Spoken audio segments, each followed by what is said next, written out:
Bleacher Report. Listeners, my name is James Hill. Welcome back to yet another live stream here on the Bleacher Report app. Again, my name is James Hill. I run the YouTube channel MrBucsNation, a place where we talk about all things Tampa Bay Buccaneers, also something that we do here on the Bleacher Report app as well. And the topic of today's live stream is this. The Tampa Bay Buccaneers have won in the wild card round of the NFL playoffs. They are going to be going to face the Detroit Lions in the divisional round. Are they going to be able to compete with the Detroit Lions in the divisional round? That is the question that is on everybody's mind. That is the question that we are going to be taking a look at today. Hopefully, you guys all enjoy as we dive into this topic. Now, I want to go ahead real quick and take us back to last week, where the Tampa Bay Buccaneers won a very incredible, great, whatever you want to call it, win against the Philadelphia Eagles. The final score was 32-9. We've already talked about that in a previous live stream here on the Bleacher Report app, but to kind of go over it again, any way you want to look at it, it was a very, very successful game for the Tampa Bay Buccaneers in terms of offense, in terms of defense, in terms of even special teams. Any way you want to look at it, the Tampa Bay Buccaneers dominated this game, especially in the second half where the Eagles didn't even really score any points, actually, at all in the second half. The defense was one of the better times of this Todd Bowles defense throughout the entirety of this season, and it showed in absolute spades. It was fantastic to see. Baker Mayfield did a fantastic job, over 300 plus passing yards, 3 touchdowns. The run game got going. The receiving game, you had guys stepping up who you did not expect to step up in those types of situations. And all in all, it was just an all-around complete game by the Bucs. That is the absolute truth of it, folks. It was just an absolute complete game by the Tampa Bay Buccaneers in their victory. Meanwhile, you had the Detroit Lions going toe-to-toe with the LA Rams, and that was an incredibly close game in their own right. The Lions ended up winning 24-23 against a very competitive LA Rams team, and the Lions themselves are a very, very good team due to a lot of different things. They've had some new pieces come in on the defensive side of the football. Chauncey Gardner-Johnson has been brought in and is, really turned the page on this defense. Offensively, you've had a lot of different guys step up, like the running back duo of David Montgomery and Jahmyr Gibbs, Amon-Ra St. Brown at the wide receiver position, and Jared Goff in there as well. These are the different guys who've stepped up for Detroit. It's the reason they went 12-5 and had the second seed winning the NFC North. And it is the reason that they are in the situation that they are in now, winning a playoff game. The first time they made the playoffs, I believe, or hosted a playoff game since 1991. And they're on a roll as well. So that is the situation that both teams find themselves in. But I wanted to take a bit of a deeper dive. I wanted to go a bit deeper as to what these two teams mean to make the playoffs, what these two teams have going on in terms of storylines and whatnot. Because I think whenever you dive into it, I think whenever you really do look at the situation as a whole, there's a lot more similarities here for this team than I think people realize. Firstly, I want to talk about the quarterback situation.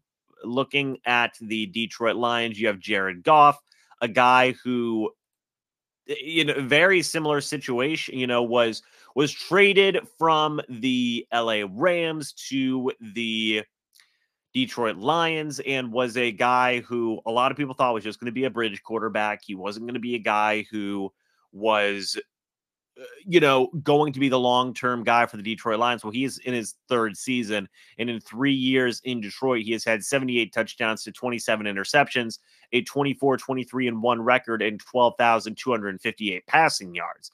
It's pretty darn impressive in only 3 years in Detroit. He made the Pro Bowl last year, and he's just been getting better every single year he has been with the Lions organization. Now, where does that sound familiar? Well, Baker Mayfield, Tampa Bay Buccaneers quarterback, was in a situation where he left the Carolina Panthers. He went to the LA Rams, and things didn't necessarily go 100% the way Baker Mayfield wanted to in the previous season. So he found himself in a situation where he needed to prove himself. Where did he go? He went to the Tampa Bay Buccaneers. How did that situation go? He put up arguably the best statistical season of his career. In terms of passing yards, it was the best. In terms of passing touchdowns, it was the best. In terms of interceptions, whenever he's playing a full season, it was the second best. Any way you slice it, this is statistically and possibly even results-wise the best year of Baker Mayfield's career.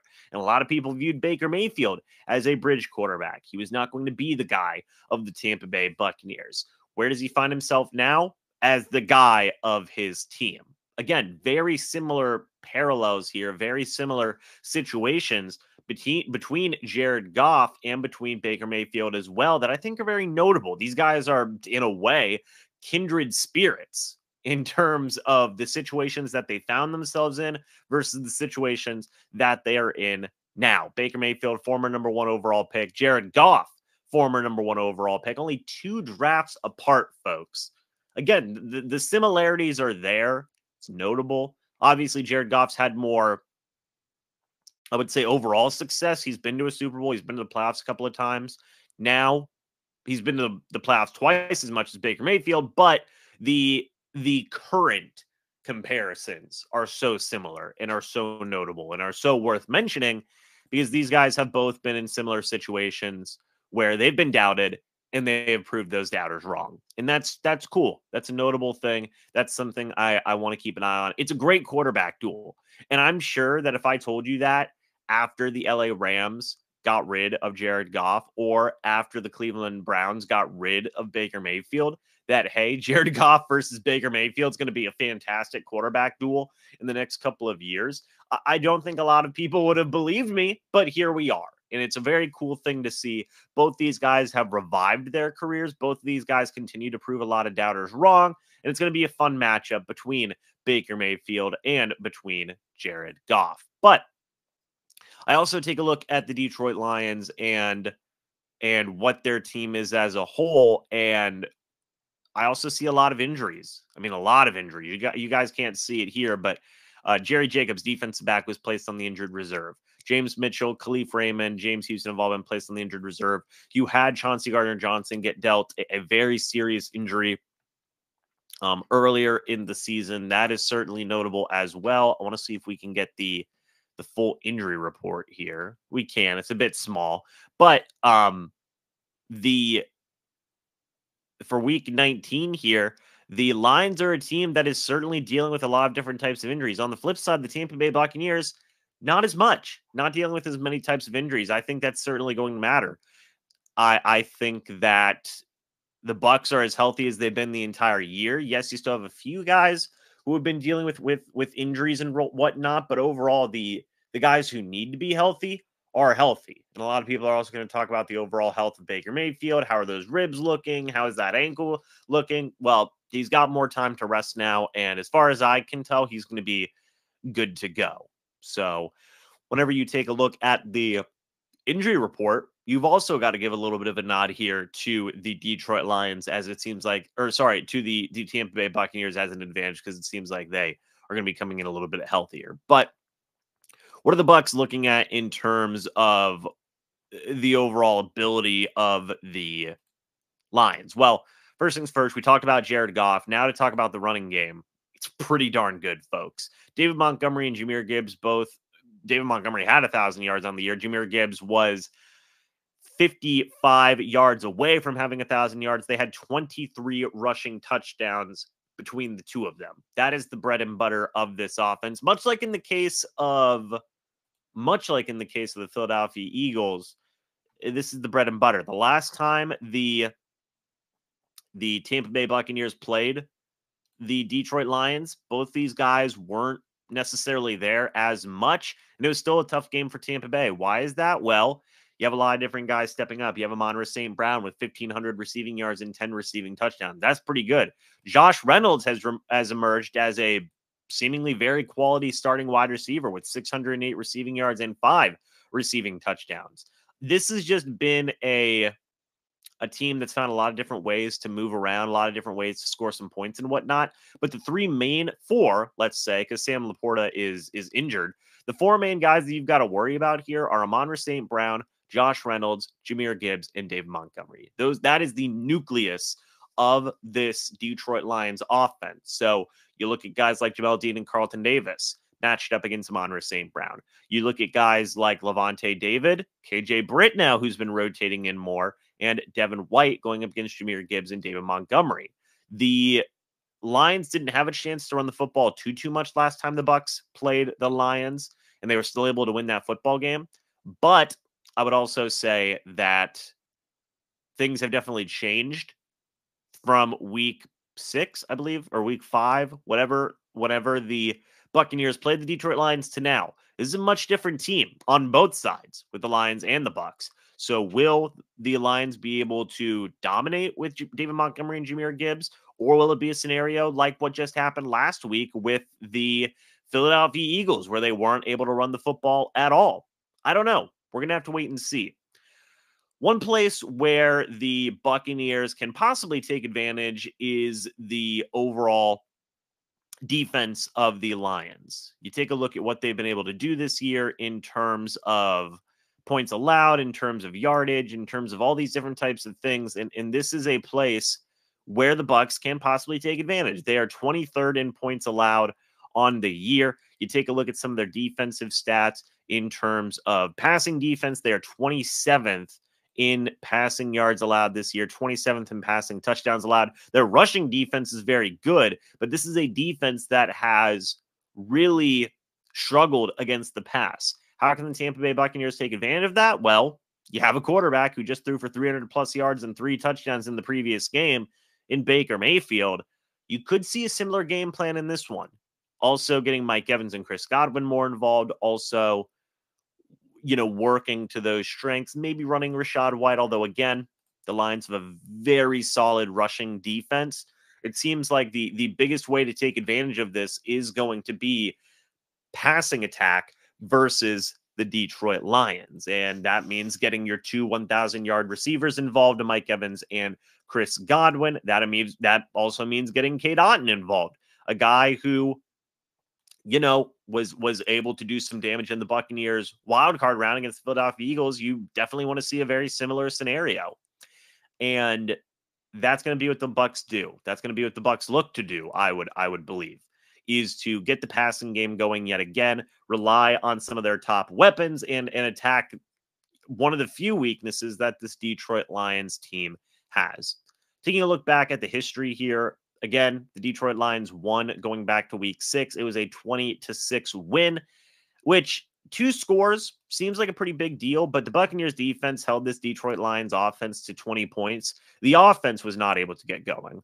This was certainly a winnable game for the Tampa Bay Buccaneers going back to week number 6. And I think it's going to be a very competitive game. I think that this is going to be a game where you're going to see a lot more of a competitive score here from the Bucs than only 6 points. I think the offense has come a long way. I think Dave Canales has done an excellent job as a play caller. I think Baker Mayfield has continued to do some amazing things. I think that the offense as a whole has grown a lot. They showed that against the Philadelphia Eagles, and I certainly think they can show that again here against the Detroit Lions team that, yes, is riding high, but you go back to what we've been talking about the past couple of live streams where people have doubted the Tampa Bay Buccaneers. They've gone from the hunted to the hunters, and it is certainly some opportunities there that the Buccaneers can take advantage of. Is this still going to be an incredibly tough game for the Bucs? Yes, absolutely it is. That's without a doubt, but there are opportunities there,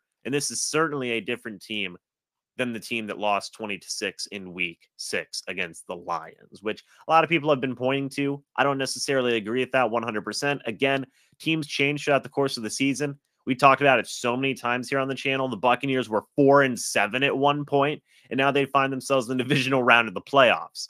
Anything can happen, folks. And Todd Bowles is probably going to get some considerations for that Coach of the Year award.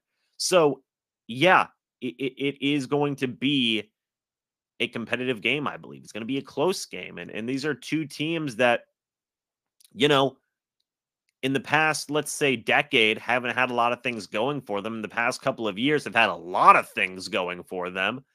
And this should just be a good competitive matchup, much more so than what the case was the last time these two teams played. So, folks, that's kind of it. Diving into the meat of what is going on here with the Detroit Lions, what is going on here with the Tampa Bay Buccaneers. I've expressed the strengths. Also, I mean, I do want to talk about defensively for the Lions, just to kind of give some points here. We talked about the passing defense. We talked about what the Lions have been able to do. I also want to talk about, one of their star players on their defense is Aiden Hutchinson. He's going to be going up against, I believe, Luke Gedeke throughout this matchup. That's going to be notable. That's going to be worth paying attention to. Also, Alex Anzalone is a very underrated linebacker in the league, in my opinion. So I'm going to think that Luke Gedeke is going to have himself a very tough matchup. I think that the tight end in K-Don is going to have himself a very tough matchup against Alex Anzalone. But on the flip side, you have Yaya Diaby, who's been fantastic down the stretch. You have Kalijah Kancey, who's been making a lot of noise. The Bucs, again, have some counters there of their own defensively. Again, this is a defense that literally just held a very good offense of the Philadelphia Eagles to only 9 points. So there are chances for the Bucs here to take advantage both on offense and on defense, but they've got to play complete football.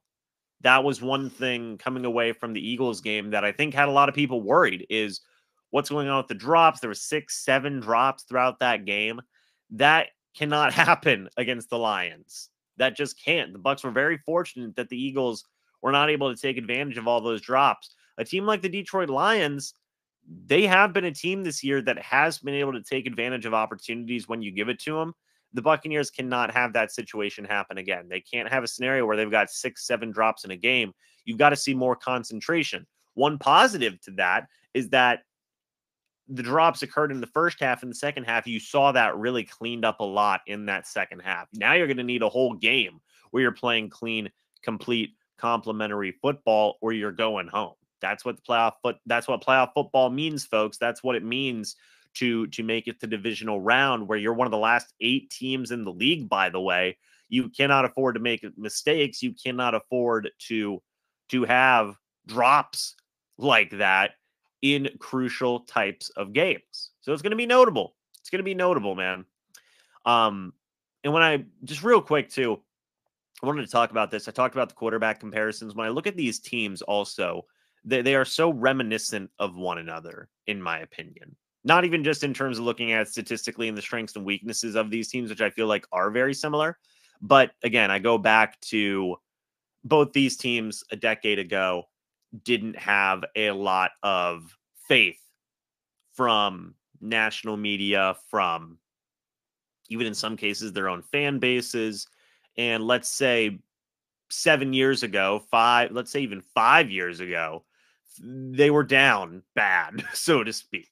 Now they both find themselves in playoff games pretty consistently throughout the year. Now they find themselves the talk of the town, the talk of the national media. I think that's awesome. And I think that's a very, very cool thing. And these teams are kind of kindred spirits in a way. And now they're finding themselves in the divisional round of the matchup of the playoffs. And I think that's a very, very cool thing to see, as they've gone through a lot the past decade, and now they find themselves consistently in the playoffs or consistently in that conversation. I think that is a great thing to see, and really makes these two teams very comparable whenever you look at them in the overall context of what these teams have been through. So, folks, it should be a very fun game. Should be a very, very enjoyable game.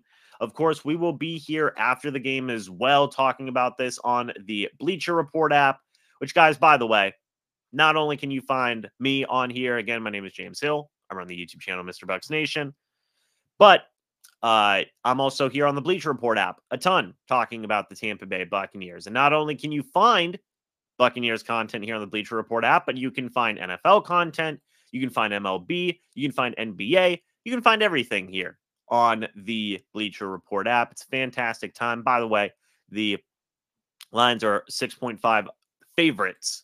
So more doubt for the Tampa Bay Buccaneers. But folks, again, my name is James Hill. I want to thank you guys so much for watching this live stream. I will be back here after the game on the Bleacher Report app talking about the Tampa Bay Buccaneers. Again, you can check out everything here on the Bleacher Report app from NBA, MLB, NHL, NFL, obviously, and everything in between. So, guys, thank you so much for watching this video. I hope y'all enjoyed. And as always, guys, I will see you all in the next video or the next live stream. But until then, and as always, guys, goodbye for now. Go Bucs. See you guys soon.